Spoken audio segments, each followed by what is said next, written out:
Hola, estoy en el estanque de Bethesda, donde Jesús sanó a un hombre que había estado enfermo por 38 años. Es mucho tiempo de enfermedad. Y todo lo que Jesús hizo, cada sanidad que llevó a cabo, lo hizo con base a la expiación que vendría. Vemos ahora la expiación pasada que hizo que la gracia de Dios estuviera disponible. Y amigo, no hay necesidad en tu vida ahora, ni nada que necesites tener, que la gracia de Dios no pueda responderte.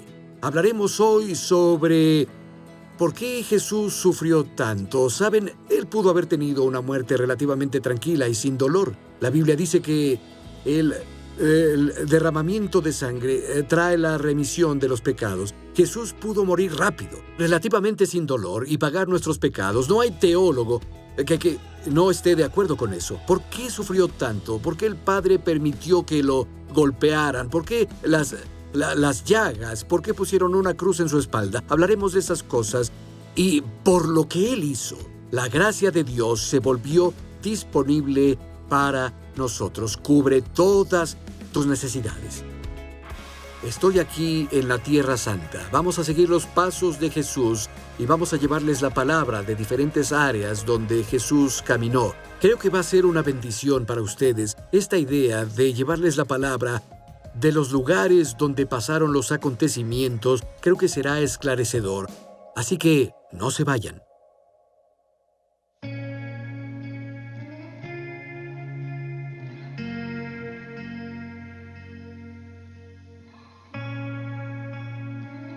En Mateo capítulo 26 dice que Jesús celebraba la Pascua final con sus discípulos y dijo, mientras comían, Jesús tomó pan, lo bendijo y lo partió y se lo dio a sus discípulos, diciéndoles, tomen y coman, este es mi cuerpo. Después tomó la copa, dio gracias y se la ofreció, diciéndoles, beban de ella todos ustedes.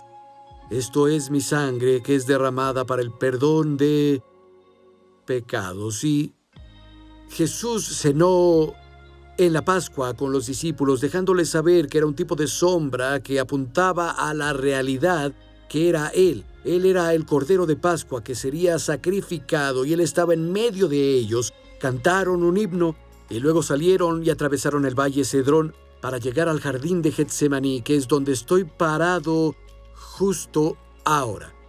Y al entrar al jardín del Getsemaní, Jesús citó la profecía a los discípulos. Golpea al pastor y las ovejas se dispersarán, que era lo que iba a pasar. Pero saben, incluso al compartir esa profecía oscura, Él la cubrió de esperanza. Lo siguiente que dijo fue, pero después de que yo resucite, iré delante de ustedes a Galilea. Sí, voy a ser golpeado, las ovejas se dispersarán, pero voy a resucitar de los muertos. Y entraron al jardín de Getsemaní y al monte de los olivos y a este jardín en particular, y Jesús tomó a 3 de sus discípulos, Pedro, Jacobo y Juan, y dijo, velen conmigo mientras oro. Y Jesús comenzó a estar muy afligido y triste cuando oraba, y Él dijo, Padre, si es posible, no me hagas beber este trago amargo, pero no sea lo que yo quiero, sino lo que tú quieres. Él volvió y encontró a sus discípulos durmiendo y dijo, ¿no pudieron mantenerse despiertos ni una hora? Estén alerta y oren para que no caigan en tentación. El espíritu está dispuesto, pero el cuerpo es débil. Se fue y oró una segunda vez. Padre, si es posible, no me hagas beber este trago amargo, pero no sea lo que quiero, sino lo que quieres tú. Él volvió una tercera vez y encontró a los discípulos durmiendo de nuevo. Y les dijo en el versículo 45, ¿siguen durmiendo y descansando? Miren, se acerca la hora y el Hijo del Hombre va a ser entregado en manos de pecadores. Levántense, vámonos, ahí viene el que me traiciona. Y claro, es ahí cuando Judas llega con la multitud, con palos y antorchas, y él traicionó a Jesús con un beso. Pero creo que mientras Jesús agonizaba, hay algo en uno de los otros evangelios que es impresionante. Cuando volvió a orar, dijo que había orado más fervientemente. ¿Cómo puede el Hijo de Dios orar más fervientemente? No lo sé, pero Él estaba en mucha agonía cuando oró y le pidió al Padre si hay otra forma de redimir a la humanidad, si hay otra forma de cumplir tu voluntad. Padre, por favor, sin embargo, me someto a tu voluntad. ¿Por qué Jesús estaba tan angustiado? ¿Por qué buscó otra forma de cumplir la voluntad del Padre y redimir a la humanidad? Porque él sabía lo que su sacrificio significaría. Sabía que al ir a la cruz y morir por los pecados de la humanidad, él estaría separado de la brillante presencia del Padre. Ellos habían disfrutado de compañerismo durante toda la eternidad pasada. Nunca conoció un tiempo en el que no estuviera conectado con el Padre, en compañerismo con el Padre, incluso en su vasija terrenal que tenía después de que nació de la Virgen María. Tuvo compañerismo, tuvo conexión con el Padre y sabía que iba a estar separado. Eso me dice lo terrible que debe ser el pecado. Si fue necesario el sacrificio del Hijo de Dios para redimirnos, Jesús fue, claro, arrestado en el jardín y lo llevaron a la casa de Caifás y ahí fue acusado y abusaron de él los judíos. Y ahí fue donde Pedro lo negó 3 veces, incluso cuando lo conocía, y el gallo cantó. Y luego Jesús fue entregado a los romanos, quienes abusaron más. Lo golpearon, se burlaron de él, le pusieron una corona de espinas en la cabeza, abrieron su espalda con un gato romano de 9 colas, que es un látigo que tiene lazos de cuero y tenía piezas de hueso o de plomo al final de cada uno. Muchas personas no sobrevivían a los latigazos romanos. Mataba a la mayoría, abría todos los músculos, incluso hasta los órganos y el hueso, todo quedaba expuesto, toda su espalda era una masa de sangre. Y luego lo llevaron y Jesús fue crucificado. Y ahí colgado en la tierra, suspendido entre el cielo y la tierra, el cielo se oscureció y él clamó: Dios mío, ¿por qué me has abandonado? Y murió bajo el peso de nuestros pecados. ¿Por qué clamó: Dios mío, ¿por qué me has abandonado? Porque en ese momento se volvió nuestro sustituto. El Padre puso el pecado del mundo en su Hijo y Jesús murió bajo el peso de nuestros pecados. Fue lo bello muriendo por lo feo, un inocente muriendo por los culpables. Fue el justo muriendo por los injustos. Y Jesús voluntariamente tomó nuestro lugar y llevó el castigo de nuestro pecado y la ira justa y el castigo justo de Dios contra el pecado de la humanidad que se derramó en Jesús. Y Él murió. Por eso dice en el libro de Romanos que somos salvados de la ira cuando aceptamos a Cristo como nuestro Señor y Salvador. Y por 3 días y 3 noches, el clamor de Dios por justicia eterna fue satisfecho y Jesús fue resucitado de los muertos. La Biblia dice que si crees eso y lo confiesas con tu boca, Dios te lleva a una relación con Él que se llama salvación. Una de mis porciones favoritas de la Biblia es Isaías capítulo 53, viendo cientos de años al futuro. Isaías, por el Espíritu Santo, nos dijo la razón del sufrimiento de Cristo. ¿Por qué lo traicionaron? ¿Por qué fue golpeado sin misericordia? ¿Por qué su espalda fue abierta con un látigo? ¿Por qué su frente llevó una corona de espinas? ¿Por qué tenía que sufrir tanto? Isaías dijo esto sobre Jesús, despreciado y rechazado por los hombres, varón de dolores, hecho para el sufrimiento. Todos evitaban mirarlo, fue despreciado y no lo estimamos. Ciertamente, Él cargó con nuestras enfermedades y soportó nuestros dolores, pero nosotros lo consideramos herido, golpeado por Dios y humillado. Es interesante, si tienen una Biblia hebrea, dice: ciertamente llevó nuestras enfermedades, cargó nuestros dolores. Las palabras traducidas por dolor y sufrimiento en muchas Biblias son las palabras hebreas para enfermedad y sufrimiento. Fueron traducidas en todo el Antiguo Testamento así. Ciertamente, sin duda, sin argumento, Jesús llevó nuestras enfermedades y sufrió nuestros dolores. Y nosotros lo tuvimos por azotado, por herido de Dios y abatido. Esas eran las personas de los días de Jesús. Al colgar de la cruz lo miraban y decían: Dios lo está castigando por los pecados que Él cometió, porque Él dijo que era igual a Dios. Debe ser un terrible pecador para que Dios lo castigue así. Pero la verdad es que Él no sufría por sus pecados, Él sufría por nuestros pecados. Continúa en el verso 5 de Isaías 53 y dice: Mas Él herido fue por nuestras rebeliones, molido por nuestros pecados. El castigo de nuestra paz fue sobre Él, y por su llaga fuimos sanados. Todos nos descarriamos como ovejas, cada cual se apartó por su camino, pero el Señor cargó en Él el pecado de todos nosotros. En su frente pusieron la corona de espinas, para que mi mente estuviera en paz. Las Escrituras dicen que le abrieron la espalda. Esas llagas que soportó compraron sanidad para mí. Él llevó nuestro pecado a la cruz, Él llevó nuestra enfermedad a la cruz, Él llevó nuestros dolores a la cruz y Él murió como nuestro sustituto. Y fueron mis manos las que se estiraron a hacer obras malas, pero sus manos llevaron los clavos y fue crucificado. Fue mi mente, fue tu mente la que concibió maldades y cosas impuras, pero su frente llevó la corona de espinas. Fueron mis pies los que caminaron lejos de Dios para hacer cosas que no son correctas, pero fueron sus pies los que clavaron a la cruz. Amigo, Él tomó tu lugar. Él tomó mi lugar y estaba agonizando. En el jardín se dio cuenta del sacrificio que venía, se dio cuenta de lo que Él iba a pasar y en serio, no creo que un día podamos entender todo lo que Jesús experimentó. Aquí en Isaías 53, enseguida, en el mismo capítulo, dice que su alma se hizo una ofrenda por el pecado.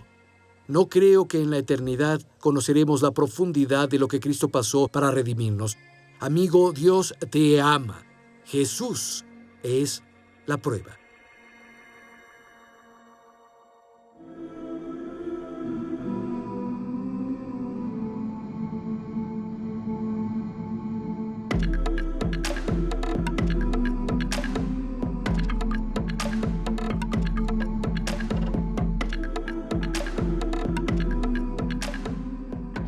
Después de la crucifixión, un hombre rico de Arimatea llamado José fue con Poncio Pilato y le pidió el cuerpo de Jesús. Pilato ordenó que el cuerpo le fuera entregado y lo tomó, lo envolvió en lino y lo puso en una tumba nueva que él había cavado en la roca. Y luego leemos en Mateo 28, comenzando en el versículo 1, dice: pasado el día de reposo, al amanecer del primer día de la semana, vinieron María Magdalena y la otra María a ver el sepulcro. Y hubo un gran terremoto, porque un ángel del Señor, descendiendo del cielo, removió la piedra y se sentó sobre ella. Su aspecto era como un relámpago y su vestido blanco como la nieve. Y de miedo de él los guardias temblaron y se quedaron como muertos. Mas el ángel respondiendo dijo a las mujeres: no teman, porque yo sé que buscan a Jesús, el que fue crucificado. No está aquí, pues ha resucitado, como dijo. Vengan a ver el lugar donde fue puesto el Señor. Amigo, Jesús fue resucitado de los muertos. De no ser así, nuestra confianza en Él es en vano. Si no fuera así, como dicen las Escrituras, todos somos los hombres más miserables. ¡Qué vida perdida a vivir para Cristo si no fue resucitado de los muertos! Y la salvación no es cierta. Si no fue resucitado de los muertos, seguimos perdidos en nuestros pecados. Alguien dirá: bueno, las personas dicen que eso pasó hace 2000 años. ¿Cómo sé yo que el cristianismo es cierto? ¿Cómo sé que Él fue resucitado de los muertos? ¿Saben? Jesús habló de la obra del Espíritu Santo y la salvación como el viento en el Evangelio de Juan. Dijo: el viento sopla a donde quiere ir, no sabes de dónde viene ni a dónde va. Así es todo el que es nacido en el Espíritu. Pero ¿sabes qué se nota? Los efectos del viento. Hace que las ramas de los árboles se muevan, sopla cosas alrededor. Y puedes ver el resultado de las vidas cambiadas que te dicen que Jesús en verdad fue resucitado de los muertos. Y puedes ver el resultado de las vidas cambiadas que te dicen que Jesús en verdad fue resucitado de los muertos.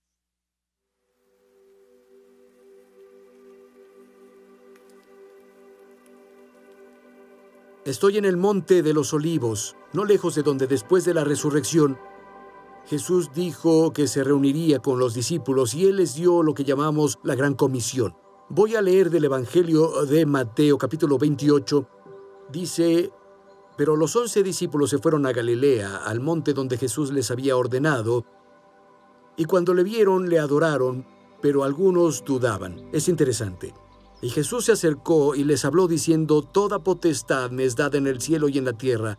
Por tanto, vayan y hagan discípulos a todas las naciones, bautizándolos en el nombre del Padre y del Hijo y del Espíritu Santo, enseñándoles que guarden todas las cosas que les he mandado. Y he aquí que yo estoy con ustedes siempre hasta el fin del mundo. Amén. Es interesante que Marcos relata que Jesús dijo: vayan por todo el mundo. y prediquen el evangelio a toda criatura. El que creyere y fuere bautizado será salvo, mas el que no creyere será condenado.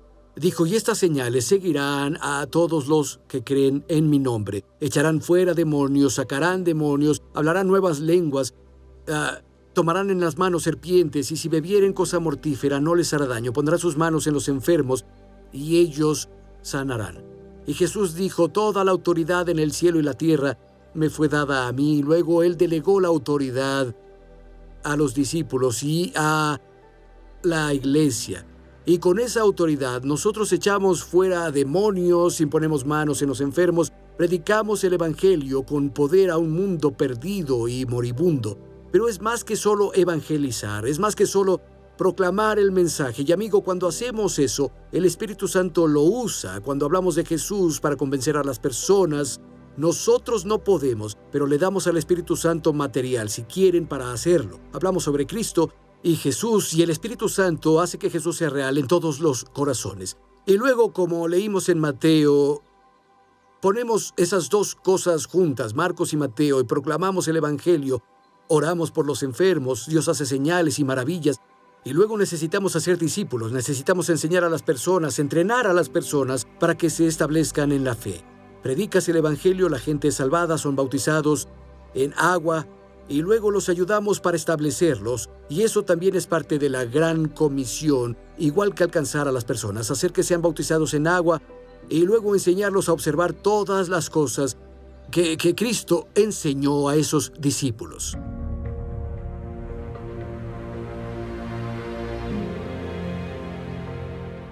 Necesitamos ayudar a las personas a volverse seguidores diligentes y disciplinados del Maestro. Y luego ellos, a su vez, deben reproducirse e ir y compartir el Evangelio con otros, y ellos compartir el Evangelio con otros, hasta que todo el mundo sea alcanzado para Cristo. Amigos, la gran comisión debería ser nuestra prioridad. Las últimas palabras de Jesús son nuestra prioridad. Vamos a contarle al mundo sobre Él.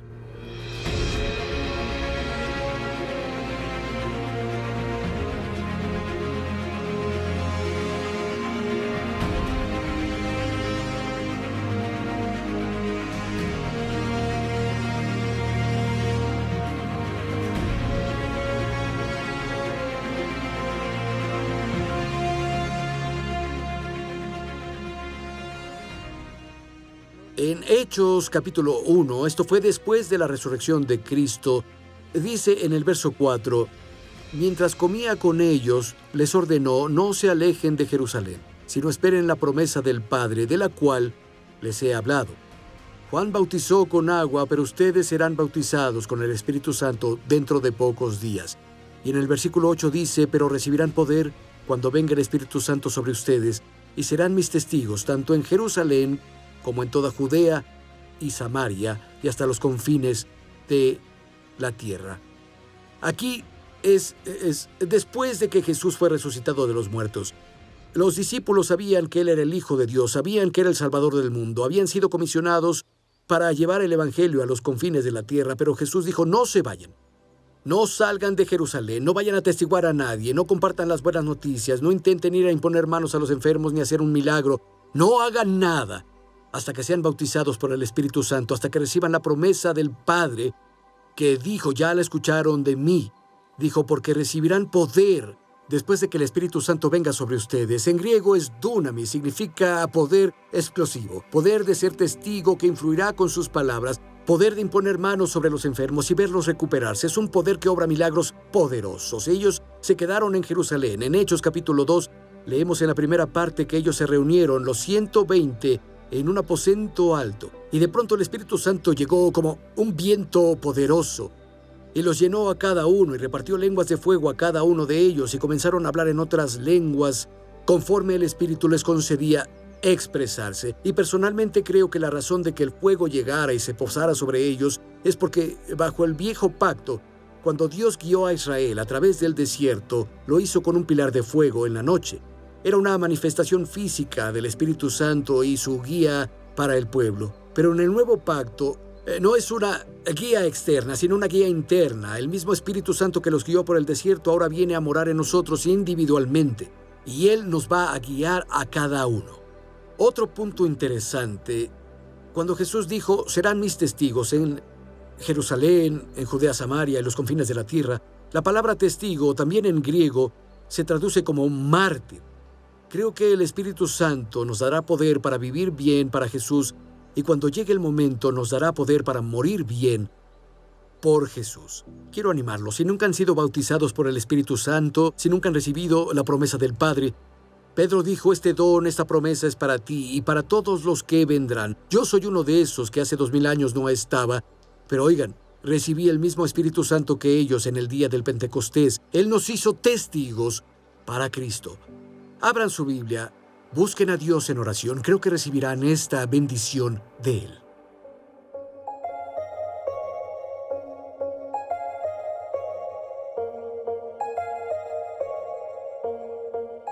Jesús dijo, síganme y los haré pescadores de hombres. Yo diría también que si no eres un pescador de hombres, no estás siguiendo a Jesús. Parte del privilegio y la responsabilidad de cada creyente es ser testigo para Cristo, guiar a otros a Cristo, plantar las semillas del Evangelio en otras almas. Y sé que esto asusta a algunas personas. Dicen, mira, no conozco la Biblia, yo siento que me confundiré y mezclaré todo, pero sabes, no tienes que ser un teólogo para ser testigo de Cristo, solo debes contar tu historia. Cuenta lo que Jesús hizo por ti, habla sobre oraciones respondidas, sobre cómo Él vino a tu vida. Piensa en el apóstol Pablo, el mejor teólogo que el mundo ha conocido cuando se trate del Evangelio. Incluso hacia el final de su vida, encontramos que compartió su historia. Estaba frente al rey Agripa y dijo, mira, iba en el camino a Damasco y una gran luz se apareció y habló de cómo conoció a Cristo en el camino a Damasco. Estaba compartiendo su historia. Hay poder en nuestra historia. No puedo decirte cuántas veces incontables he contado mi historia de cómo estaba tan perdido en las drogas, era un alcohólico, y un niño de 12 años me habló de Jesús en un parque un día. Eso me llevó a terminar en una misión callejera donde le di mi vida a Cristo y encuentro muchas oportunidades de compartir esta historia. El otro día jugaba golf con un amigo y nos pusieron contra otros 2 hombres y yo hablé con ellos, descubrí que uno era sobreviviente de cáncer y compartí la historia sobre cómo sobreviví a un accidente en bote y dije, si no fuera por la gracia de Dios y por las oraciones de muchos, no estaría aquí. Estoy muy agradecido. Eso abrió una puerta. Él comenzó a hablarme sobre su vida antes del cáncer y después del cáncer para él. Y logré no ahogar lo que dije con sal, lo sazoné con sal. Pero antes de terminar pude compartir mi testimonio con él. Llegamos al hoyo 18 y terminamos. Él tomó mi mano y dijo, ora por mí. Y parados en el hoyo 18 comencé a orar por él. En el nombre de Jesús, cuenta tu historia a alguien. Tendrá un impacto.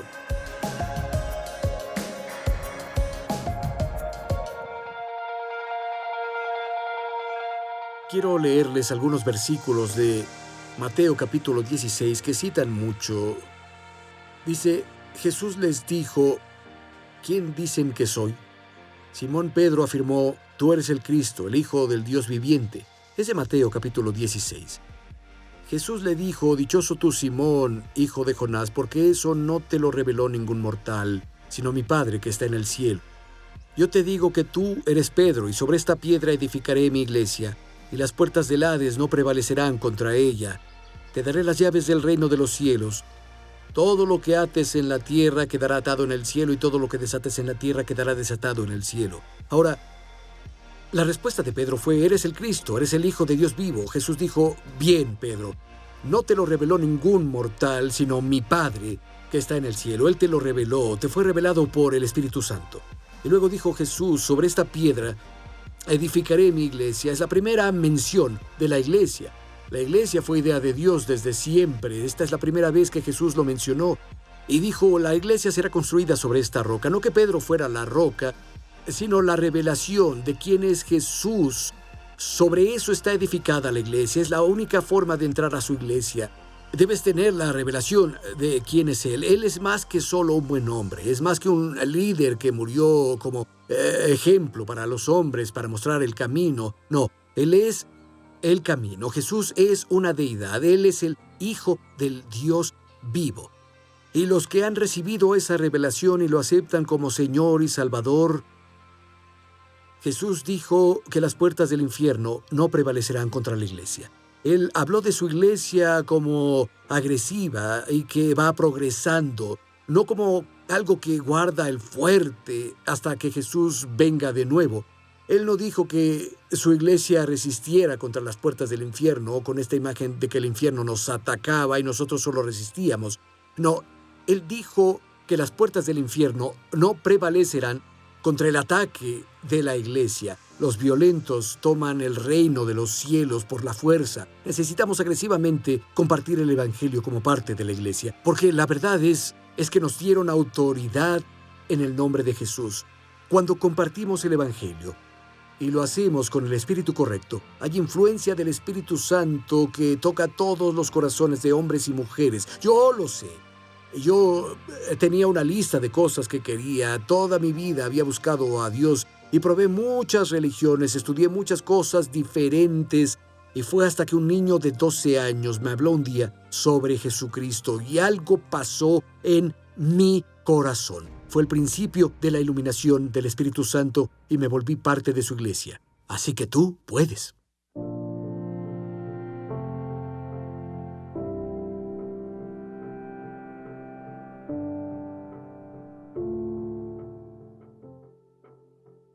Tengo una pregunta para ti. ¿Quién dices que es Jesús? ¿Es solo un gran líder religioso? ¿Fue él un espiritualista? ¿Fue solo un buen hombre que murió por sus compañeros? ¿Fue alguien a quien imitar, un buen maestro? ¿O fue más que eso para ti, amigo? Eso es lo que importa. ¿Ya lo aceptaste como Señor y Salvador? ¿Crees que es el Hijo de Dios? Y puedes estarme viendo ahora. Si lo haces, quiero decirte, no es coincidencia que me estés viendo. Podrías estar haciendo cualquier cosa ahora, pero me estás escuchando. ¿Por qué es eso? Creo que hay un Dios que te ama más de lo que tú entenderías y ha trabajado en tu vida tras bambalinas para llevarte hasta este punto. Obviamente, solo el Espíritu Santo puede llevarte a la verdad sobre Jesús, pero si sientes que Dios está tocando en la puerta de tu corazón y le dices que sí a Él, y abres la puerta y dices, Jesús, entra a mi vida, en serio, Él te cambiará. Te volverás parte de esa gran familia llamada iglesia. Y la única forma de entrar a la iglesia es naciendo en ella. La única puerta a la familia de Dios. Jesús dijo que debes nacer de nuevo. Si no naces de nuevo, no podrás ver el reino de Dios. No podrás ver el reino de los cielos. No podrás ser parte de la familia de Dios. Amigo, el nuevo nacimiento es el resultado de que el Espíritu Santo te cambie desde adentro hacia afuera. No se trata de un ritual, no es una ceremonia. Se trata de tener una relación, de andar, hablar, vivir y respirar en una relación con tu Creador. Jesús vino a traerte eso. ¿Quién dices tú que es Él? ¿Estás dispuesto a abrir tu corazón a Él? ¿Estás dispuesto también a abrir tu vida? Ahora Él no te garantiza una vida libre de pruebas, eso no es lo que pasará, pero te garantiza que nunca te dejará, nunca te olvidará, y Él andará contigo en cada paso del camino. Bendiciones.